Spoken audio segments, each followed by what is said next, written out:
Welcome back to Twin River Casino and CES Boxing Road to Redemption. We're halfway through our card tonight. Now we have the heavyweight, Scott. I'm real excited for this one. It's a rematch of what we saw. Been saying that all night, Travis. I'm fired up. I love the heavyweights. The heavyweights, the big boys come. Even the punches they miss knock people over. Absolutely. Let's head down to Adam Palazzo for the fighter introductions. This is the nuts and more bout of the evening. This fight is scheduled for 4 rounds in the heavyweight division. Introducing first, fighting out of the blue corner, weighing in at an even 220 pounds, fighting in his 7th professional fight. Hailing from New Haven, Connecticut, ladies and gentlemen, Solomon King Solo May. And his opponent, fighting out of the red corner, with a pro record of 4 wins, 0 losses, and 1 draw, with 2 wins coming by way of knockout. Hailing from Lawrence, Massachusetts, ladies and gentlemen, JP Kid Creole Augustin.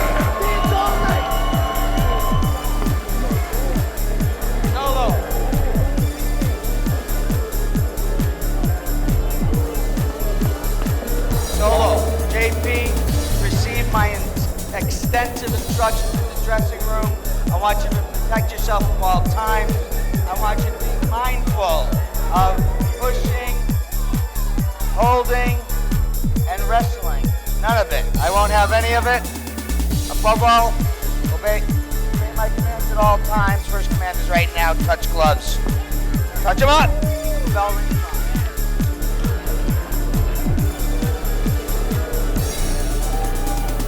Bad blood between these two. Just over 3 months ago, they met in this same arena and fought to a unanimous draw. That's something you don't hear every That day. is something you do not hear.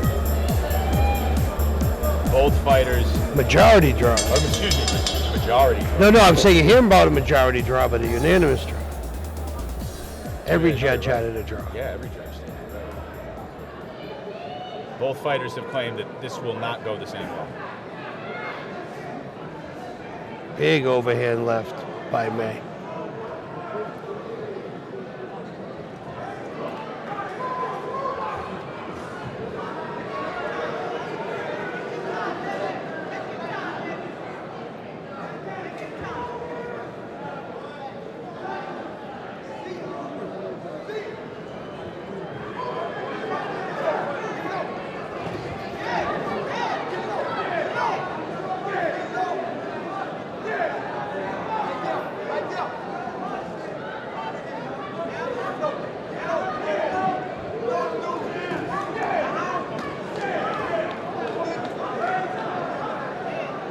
Solomon looks to be the aggressor coming out of it. Yeah, he seems to be stalking Augustin down. Augustin has the height advantage here, so he's trying to pump that jab a little bit, but again, we're in the orthodox southpaw aspect of a boxing match, which usually means nice stiff jab by Solomon, which usually means the jab's obsolete. But when there's a height advantage, which Augustin definitely has in reach, might be able to sneak that jab over the top, but Solomon's doing a great job with the lead right hands coming to the body.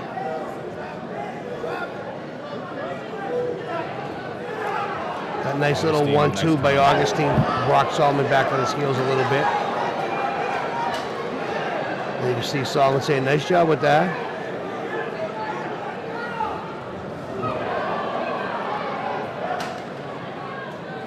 Solomon looking for that big left hook there.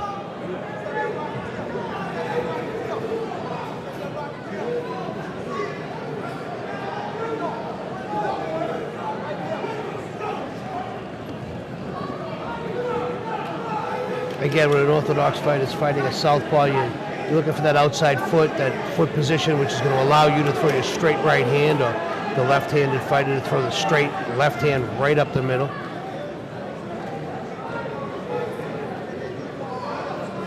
And that's what you're looking for with this lead right hands, lead left hands in this situation. That's what you see Solomon throwing.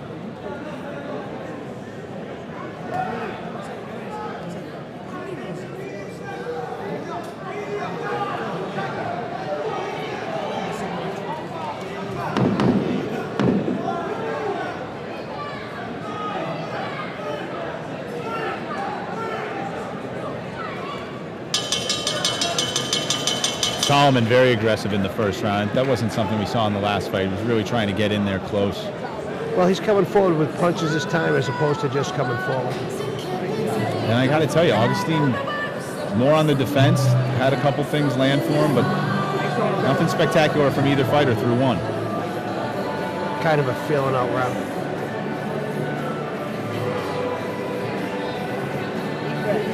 Have you ever had to fight somebody twice? Yep. So what's that like? You know, do you scrap what you learned the first time, thinking they're going to come differently? You or? never scrap it, but you can't rely on the same fight twice. So it's you more or less you do you, in my opinion.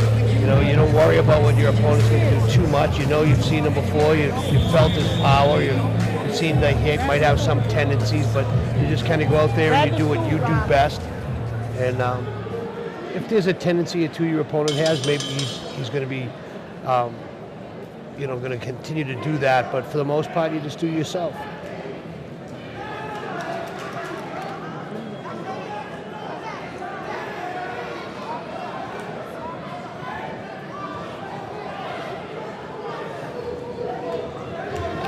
Nice short right hook by Augustin. Half of that was balanced when you see Solomon with it, but that left Augustin, uppercut, beautiful. that landed flush on Solomon. Augustin, definitely the quicker fighter. It's his feet. If you watch, he's a little bit lighter on his feet for a big man. Plays his angles better. Yep. A little better movement.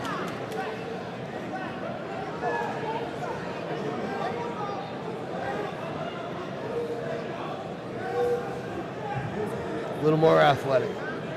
Solomon's more prodding, coming forward, prodding.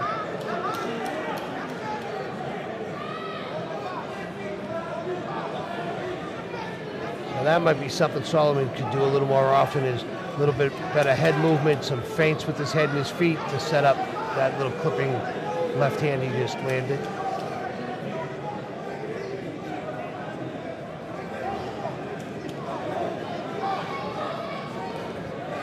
Straight Nice little 1-2.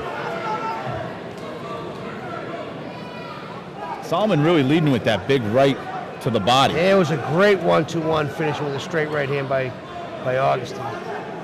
Yeah, that straight right to the body is a great way for a right-handed fighter to get inside on a lefty, but especially a taller lefty. If you're having a hard time finding the head, go to the body first. Find the body, then you'll find the head. Augustin looking a little bit more comfortable now. There's a leaping right hand that landed, not flush, but landed for Solomon. I feel like Solomon has to really hustle and earn every blow he lands. Well, when Augustin just looks a lot more, he, like you said, he's quicker with the feet, setting himself up. But he's a lot more athletic. He has the height. He's starting to use the height to his advantage. Where Solomon, he's got to, he has to pay for that real estate. And then when he gets inside, you don't want to give it up. You earned the real estate. Now you got to try to hold it.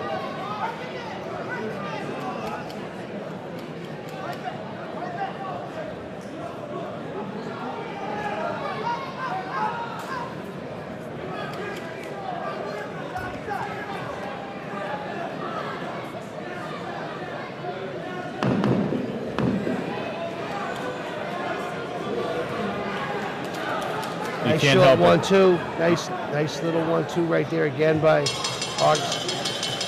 And you can't help but think that Solomon's game plan, he looks a little frustrated out there. Augustin doing a nice job of being evading, getting those punches in, those 1-2s like you spoke of. He's got to use his height. He's got to use his distance and his height and his athleticism to try to stop the forward momentum of Solomon. And the athleticism and his boxing skills are going to be to play angles. Throw that 1-2, land it, and quick little change of angle, quick little change of your angle. as opposed to be getting bullied back onto the ropes or getting stuck in that clinch again.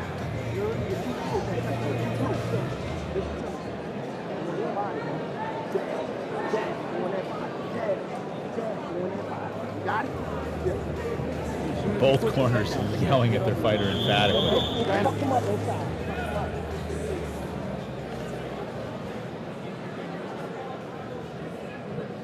Whether it's to reiterate the game plan or fire them up, here's round 3. Nice jab by Solomon to start the round.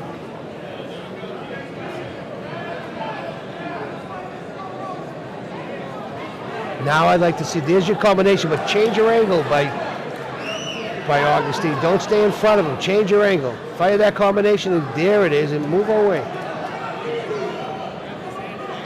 Can't stand right in front of him because Solomon's just going to keep coming forward.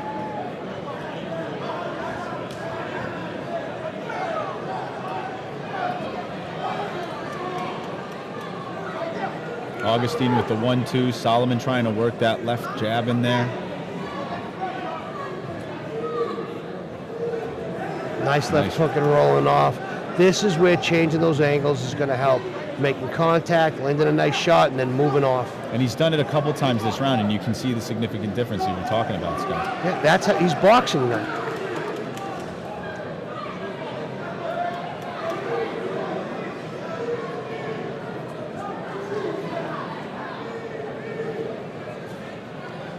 Good mouthpiece, I guess. Yep. Does he need a new one? Did he swallow that? What's going on here? It popped out. He's just going to wash off the Okay. mouthpiece and put it back in.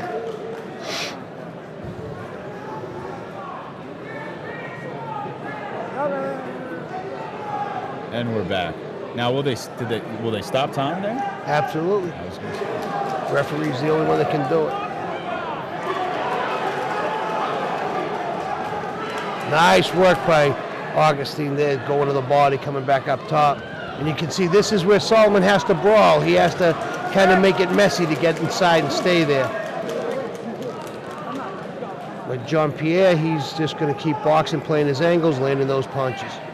He's doing a nice job of what we And spoke then about moving out. earlier, having Yep. that nice distance where he's really maximizing his punches effectively. That was the first time that he stood still after a combination, Jean-Pierre, and he got tagged for it. But now when he throws those punches and moves out,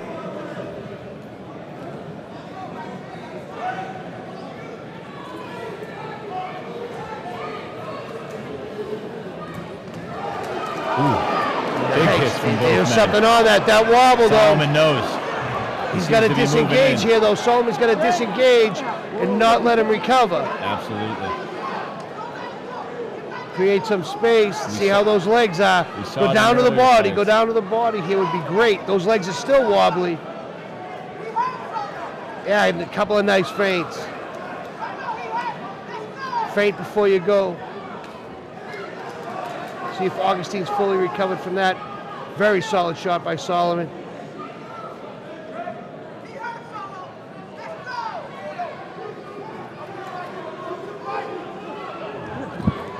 There's the athleticism, pivoting out of the corner. He's got to move away after. He's got to play an angle after those shots. Not allow himself to get clipped again by Solomon.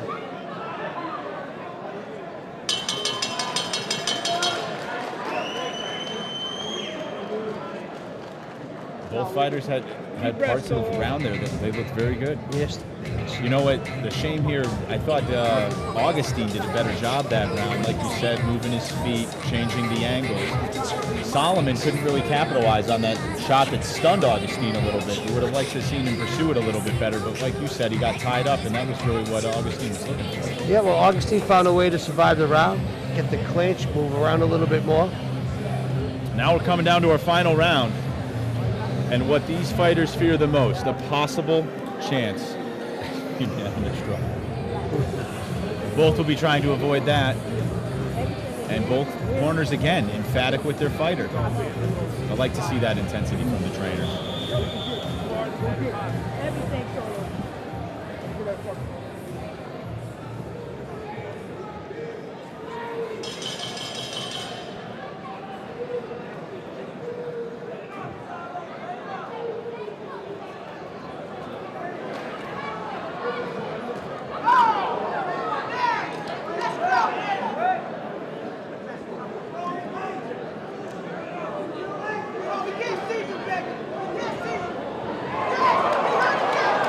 interesting there. I don't know if that was a slip or Augustin's a little wobbled. It looked a little more of a slip. Maybe he's just getting a little tired.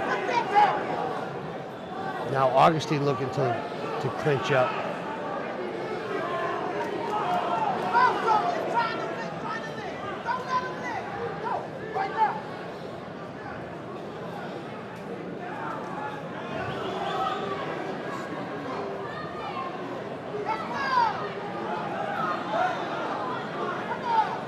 Both fighters definitely look a little weary here in the fourth.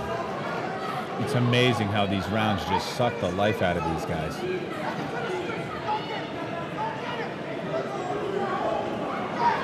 No, these are not small men. So. No.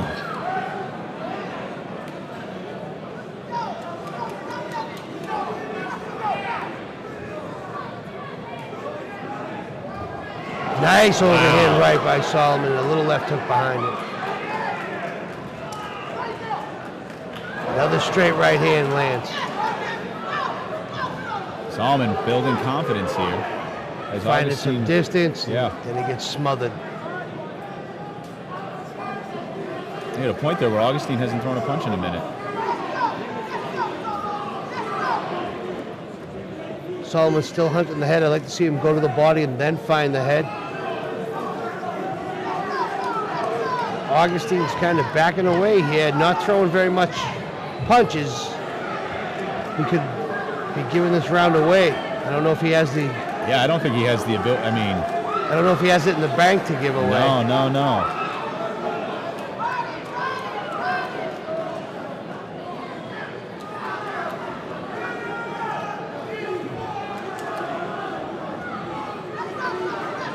Augustin's corner urging him to come forward, urging him to bring it on. He's just, I don't know if he can. Got about 30 seconds left in this round. I don't know if Augustin has it in him to do it.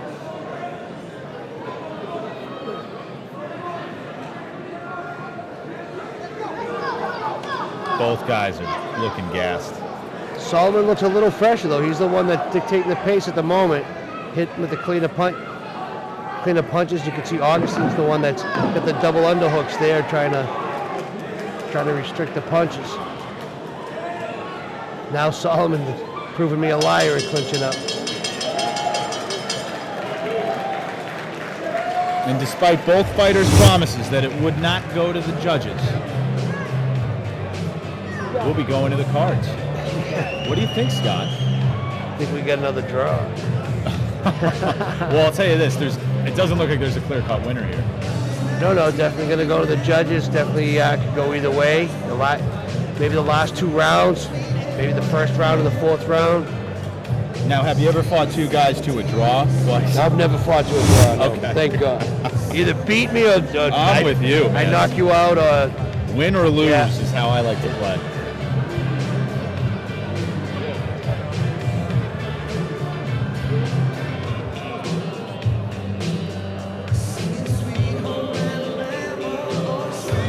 Looks like we're about ready for the judge's decision. God, I hope so. With Mr. Adam Palacio.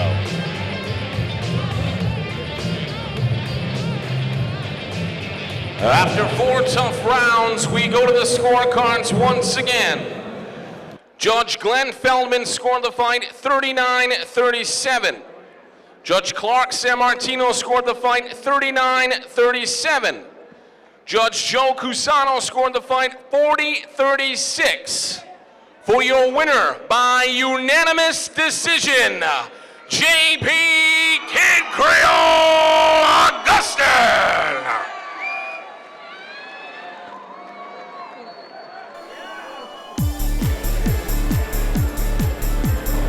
And Kid Creole gets the decision here. I definitely didn't see a 40-36 fight. Not at all.